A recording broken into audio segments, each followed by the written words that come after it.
ಮನೆಯಲ್ಲೇ ಮಾಡಿರುವಂಥ ಈ ಮಸಾಲ ಪೌಡರ್ನ ಸೇರಿಸಿ ಫಿಶ್ ಫ್ರೈ ಮಾಡಿಕೊಂಡ್ರೆ ಮೀನು ಮಸಾಲೆ ಸಪ್ರೇಟ್ ಆಗಲ್ಲ.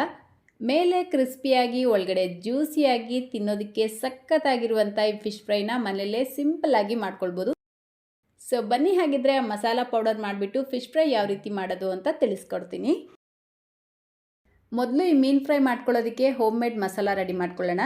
ಈ ಮಸಾಲೆ ಮಾಡ್ಕೊಳ್ಳೋದಕ್ಕೆ ಗ್ಯಾಸ್ ಸ್ಟವ್ ಮೇಲೆ ಈ ರೀತಿ ಒಂದು ಚಿಕ್ಕ ಪ್ಯಾನ್ ಇಟ್ಕೊಂಡು 1 ಟೇಬಲ್ ಸ್ಪೂನ್ ಜೀರಿಗೆ, ಅರ್ಧ ಟೇಬಲ್ ಸ್ಪೂನ್ ಕಾಳು ಮೆಣಸು, ಅರ್ಧ ಟೇಬಲ್ ಸ್ಪೂನ್ ಸೌಂಫ್ ಕಾಳು, ಅರ್ಧ ಟೇಬಲ್ ಸ್ಪೂನ್ ಕಸೂರಿ ಮೇಥಿನ ಸೇರಿಸ್ಕೊಳ್ಳಿ. ಕಸೂರಿ ಮೇಥಿ ಸೇರಿಸ್ಕೊಳ್ಳೋದ್ರಿಂದ ಫ್ಲೇವರ್ ತುಂಬ ಚೆನ್ನಾಗಿರುತ್ತೆ, ಸ್ಕಿಪ್ ಮಾಡೋಕ್ಕೆ ಹೋಗಬೇಡಿ.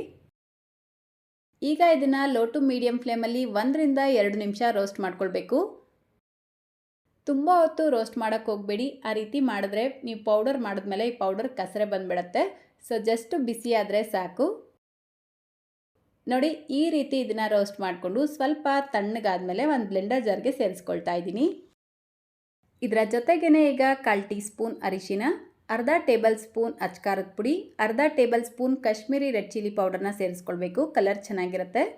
1 ಟೇಬಲ್ ಸ್ಪೂನ್ ಧನಿಯಾ ಪುಡಿ, ಅರ್ಧ ಟೇಬಲ್ ಸ್ಪೂನ್ ಕಲ್ಲುಪ್ಪು, 1 ಟೇಬಲ್ ಸ್ಪೂನ್ ಅಕ್ಕಿ ಹಿಟ್ಟು, 1 ಟೇಬಲ್ ಸ್ಪೂನ್ ಕಾರ್ನ್ಫ್ಲವರ್ ಸೇರಿಸ್ಕೊಳ್ತಾ ಇದ್ದೀನಿ. ಕಾರ್ನ್ಫ್ಲವರ್ ಮತ್ತು ಅಕ್ಕಿ ಹಿಟ್ಟನ್ನ ಸೇರಿಸ್ಕೊಳ್ಳೋದ್ರಿಂದ ಮೀನು ಫ್ರೈ ಕ್ರಿಸ್ಪಿಯಾಗಿರುತ್ತೆ. ಇದೆಲ್ಲವನ್ನು ಸೇರಿಸ್ಬಿಟ್ಟು ಬ್ಲೆಂಡ್ ಮಾಡ್ಕೊಳ್ಳಿ.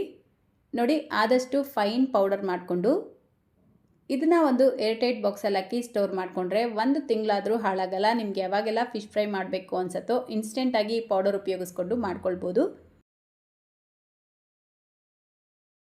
ನೆಕ್ಸ್ಟ್ ನಾನಿಲ್ಲಿ 1 kg ಪಾಂಪ್ಲೆಟ್ ಮೀನನ್ನ ತೊಗೊಂಡಿದ್ದೀನಿ. ನೀವು ಯಾವ ಮೀನು ಬೇಕಾದರೂ ಉಪಯೋಗಿಸ್ಬೋದು. 1 kg ಫಿಶ್ ಫ್ರೈ ಮಾಡ್ಕೊಳ್ಳೋದಕ್ಕೆ ನಾವು ರೆಡಿ ಮಾಡ್ಕೊಂಡಿರುವಂಥ ಮಸಾಲ ಪೌಡರ್ 2 ಟೇಬಲ್ ಸ್ಪೂನ್ ಸೇರಿಸ್ಕೊಳ್ಬೇಕು. ಇದರ ಜೊತೆಗೇ 1 ಟೀ ಸ್ಪೂನ್ ವೆನೆಗರ್ ಅಥವಾ 1 ಟೀ ಸ್ಪೂನ್ ನಿಂಬೆಹಣ್ಣಿನ ರಸ ಸೇರಿಸ್ಕೊಳ್ಳಿ. ಅರ್ಧ ಟೇಬಲ್ ಸ್ಪೂನ್ ಶುಂಠಿ ಬೆಳ್ಳುಳ್ಳಿ ಪೇಸ್ಟ್ ಸೇರಿಸ್ಕೊಂಡು ಮಿಕ್ಸ್ ಮಾಡಿಕೊಂಡು ಸ್ವಲ್ಪ ನೀರು ಸೇರಿಸ್ಕೊಳ್ತಾ ಈ ಪೇಸ್ಟ್ ಥರ ರೆಡಿ ಮಾಡ್ಕೊಳ್ಬೇಕು. ಸ್ವಲ್ಪ ಗಟ್ಟಿಯಾಗಿ ಕಲಿಸ್ಕೊಂಡು ಮೀನಿಗೆ ನೀಟಾಗಿ ಹಚ್ಕೊಳ್ಳಿ.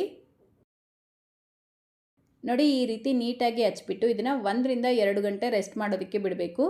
ಮೀನು ಎಷ್ಟೊತ್ತು ಮಸಾಲೆ ಜೊತೆಲಿ ನೆನೆಸಿಡ್ತಿರೋ ಅಷ್ಟೇ ರುಚಿಯಾಗಿರುತ್ತೆ. ಸೊ ನಿಮಗೆ ಸಮಯ ಇಲ್ಲ ಅಂದರೆ 1 ಗಂಟೆ ನೆನೆಸಿಟ್ಟಿದ್ರೆ ಸಾಕು. ಈ ರೀತಿ ಮಸಾಲೆ ಹಚ್ಬಿಟ್ಟು ಹೊರಗಡೆ ಇಡೋದಕ್ಕಿಂತ ಫ್ರಿಜ್ಜಲ್ಲಿ ಇಟ್ಬಿಡಿ. ನೋಡಿ ನಾನಿಲ್ಲಿ ಕರೆಕ್ಟಾಗಿ 2 ಗಂಟೆ ನೆನೆಸಿಟ್ಟಿದ್ದೆ. ಈಗ ಇದು ಫ್ರೈ ಮಾಡೋದಕ್ಕೆ ರೆಡಿಯಾಗಿದೆ. ಈ ಮೀನು ಫ್ರೈ ಮಾಡ್ಕೊಳ್ಳೋದಕ್ಕೆ ತವಾ ಬಿಸಿಗೆ ಇಟ್ಕೊಂಡಿದ್ದೀನಿ. ಇದಕ್ಕೇನೆ 5 ರಿಂದ 6 ಟೇಬಲ್ ಸ್ಪೂನ್ ಎಣ್ಣೆ ಸೇರಿಸ್ಕೊಂಡು ಎಣ್ಣೆ ಚೆನ್ನಾಗಿ ಬಿಸಿ ಆದಮೇಲೆ ನಾವು ರೆಡಿ ಮಾಡ್ಕೊಂಡಿರುವಂಥ ಮೀನು ಪೀಸಸ್ನ ಸೇರಿಸ್ಕೊಳ್ಬೇಕು.